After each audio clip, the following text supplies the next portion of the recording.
Resmi kepil avatlaş narxlarynyň ýokarlanmagy bilen baglylykda awtomobiliň ätiýaçlanýan gorugynyň hassa möhüm dünýatlady. Resmi Кипил напоминает, страховая защита автомобиля становится особенно актуальной на фоне роста цен на ремонт. Ýol hadisalarından soňra awtomobil dikeltmek üçin çykdaýjylar uly möçörlere ýetip bilýär. После дорожно-транспортных происшествий расходы на восстановление автомобиля могут достичь значительных сумм.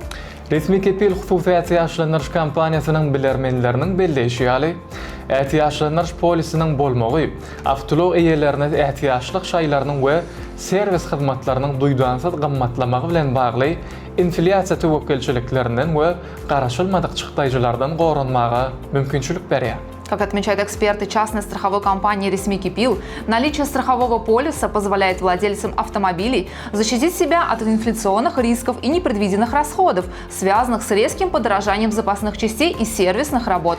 Ätiýaçlanýan gorugy şertnama laýyklykda ulugyň wagtyna we ýokary hil derejesinde dikeldilmegini üçin etmäge ýardam berýär. Страховое покрытие помогает обеспечить своевременное и качественное восстановление транспортного средства в соответствии с условиями договора.